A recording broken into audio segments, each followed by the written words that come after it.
Hai semuanya, ketemu lagi bareng Mihu di sini. Oh iya, kali ini Mihu akan membawakan alur cerita dari film Donghua yang berjudul Battle Through the Heaven. Mihu mengingatkan sekali lagi ya bahwa konten ini full spoiler.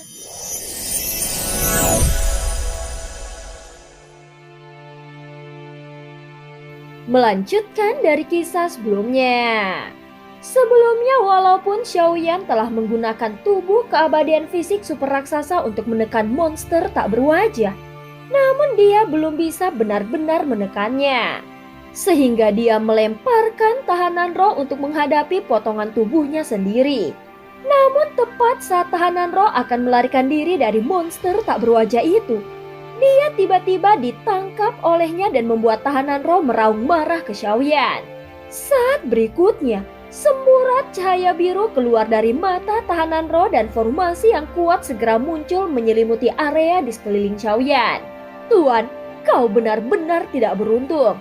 Hahaha, aku khawatir kau akan berakhir di sini hari ini. Ucap tawa liar monster tak berwajah itu langsung menyebar. Dengan bantuan tahanan roh, tampaknya tingkat keberhasilan membunuh Xiaoyan menjadi jauh lebih tinggi. Cepat lawan dia. Aku yang akan menahannya, teriak tahanan roh. Pada saat yang sama, formasi besar tahanan roh yang menyelimuti area di sekitar Xiaoyan tiba-tiba menutupi seluruh tubuhnya. Tentu saja hal ini membuat Xiaoyan sangat terkejut dan tidak menyangka tahanan roh akan mengkhianatinya. Dasar makhluk kecil yang bermuka dua. Beraninya kau mengkhianatiku, ucap Xiaoyan tiba-tiba berteriak dengan sangat marah. Tentu saja monster tak berwajah yang melihat pemandangan ini merasa sangat senang. Baiklah, tahanan roh, sekarang kita bisa membalaskan dendam kepadanya. Dia adalah tuan yang telah memisahkan tubuh fisik kita dan membagi kita ke berbagai dunia. Semua ini terjadi karena pengaturan dan perhitungannya.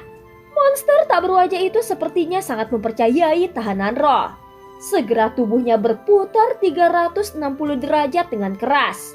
Kemudian berubah menjadi badai seperti kerucut. Dan dengan terburu-buru menuju Xiaoyan yang sudah diblokir oleh pembatasan. Badai itu terdengar mengeluarkan tawa kemenangan. Dan sepertinya momentum ini bisa menghancurkan Xiaoyan menjadi berkeping-keping. Namun jika monster tak berwajah itu ingin membunuh Xiaoyan, maka dia sendiri juga harus masuk ke dalam pembatasan. Saat monster tak berwajah memasuki pembatasan, segera Xiaoyan mendengar suara omelan dari tahanan roh. Dan pembatasannya tiba-tiba menjadi terang. Xiaoyan juga bisa melihat sosok monster tak berwajah itu bergetar hebat saat sebuah kekuatan pembatasan mengalir menuju tubuhnya. Pembunuh 1000 pedang, ini adalah satu-satunya kesempatan. Sekarang kau harus bisa memanfaatkannya. Ucap suara tahanan roh tiba-tiba keluar. Faktanya tahanan roh tidak mungkin untuk tidak taat kepada Xiaoyan. Bagaimanapun mereka telah berjuang bersama selama ribuan tahun. Dan banyak keadaan pasang surut antara hidup dan mati yang telah mereka lalui bersama. Apalagi ditambah setelah tahanan roh terjebak, Xiaoyan datang untuk menyelamatkannya dengan mengeluarkan aura yang mulia. Bagaimana mungkin tahanan roh bisa melupakan perasaan di antara mereka? Walaupun tidak ada yang mau kalah dalam perdebatan, namun hubungan mereka telah terkonfirmasi melalui tindakan masing-masing. Selama ini Xiaoyan telah menganggapnya sebagai mitra, dan tahanan roh juga menganggapnya dengan hal yang sama. Bajingan, tahanan roh, apa yang sedang kau lakukan? Kupikir kau mulai mengerti dengan semua ini. Aku tidak menyangka kau ternyata sangat bodoh dan masih mempercayai tuan yang sudah mengkhianati kita. Ucap monster tak berwajah itu meraung dengan marah. Dia segera menoleh untuk menatap tahanan roh dengan kegilaan di matanya. Pembunuh 1000 pedang, kalahkan dia. Beraninya dia memarahiku. Mendengar kata-kata sarkasmenya, tahanan roh yang memancarkan cahaya biru langsung berteriak dengan marah. Untuk sesaat, Xiaoyan hanya merasa ada yang aneh. Ini jelas merupakan tubuh fisik tahanan roh. Namun mereka sepertinya memiliki kesadarannya masing-masing. Bahkan mereka memiliki caranya sendiri dalam melakukan sesuatu. Seolah-olah mereka tidak berasal dari tubuh yang sama. Sebenarnya eksistensi seperti apa Daji ini? Mengapa kekuatan tubuh fisiknya berubah setelah terpisah? Dan mereka juga mempunyai spiritualitas pemikiran yang berbeda. Ini bukan tentang tubuh fisik Daji, tetapi lebih terlihat seperti keberadaan kuat yang disatukan menjadi Daji. Ucap Xiaoyan berpikir beberapa saat. Pada saat yang sama, dia mengangkat telapak tangannya dan menargetkan monster tak berwajah. Sebelumnya dia tidak bisa melukai makhluk ini apalagi membunuhnya. Jika terus bertarung di sini, maka itu hanya akan membuang-buang banyak waktunya. Sehingga Xiaoyan memiliki ide untuk mengirimnya ke dalam ruang lingsu. Pada saat di alam Xuanyin, Xiaoyan juga mengumpulkan beberapa monster alam reruntuhan ke dalam ruang lingsu. Bagaimanapun mereka adalah makhluk yang mengikuti yang mulia. Saat berikutnya Xiaoyan segera mengangkat tangannya, sehingga kekuatan hisab yang kuat melonjak dari telapak tangannya. Dan saat berikutnya, sosok monster tak berwajah itu tiba-tiba menghilang. Xiaoyan berhasil membawanya ke ruang lingsu tanpa perlawanan apapun dan itu berjalan dengan sangat lancar. Bahkan Xiaoyan pun tercengang melihat adegan ini. Setelah terdiam beberapa saat, dia tiba-tiba tersenyum pahit. Jika aku tahu ini akan berjalan lancar, mungkin aku tidak perlu bertarung dengannya. Ucap Xiaoyan langsung menghela nafas panjang dan bergumam pelan. Bukankah sejak awal kau sudah mengetahuinya? Dan seharusnya kau mengirimnya ke dalam ruang lingsu lebih awal. Ucap tahanan roh bertanya dengan ragu-ragu. Tepat saat tahanan roh sedang bingung, Xiaoyan tiba-tiba mengarahkan telapak tangannya ke arahnya lagi. Hei! Apa yang akan kau lakukan? Jangan bunuh keledai ini. Tidak, aku bukan keledai. Pada saat ini tahanan roh sepertinya merasa ada yang tidak beres. Meskipun dia mengatakannya dengan serius, namun tahanan roh akhirnya dikirim juga ke dalam ruang lingsu. Saat memasukinya, tahanan roh bahkan tidak melihat ke sekeliling. Bagaimanapun tahanan roh telah menghabiskan banyak waktu di sini. Jadi bisa dikatakan bahwa dia sangat familiar dengan tempat ini. Tepat setelah masuk ke sini, dia sudah mendengar suara pertarungan antara monster tak berwajah dengan gelasir darah raksasa. Saat melihat adegan ini, ukuran tubuh tahanan roh langsung mengecil hingga seukuran telapak tangan. Dia segera memasuki celah di dalam tanah dan bersembunyi di dalamnya.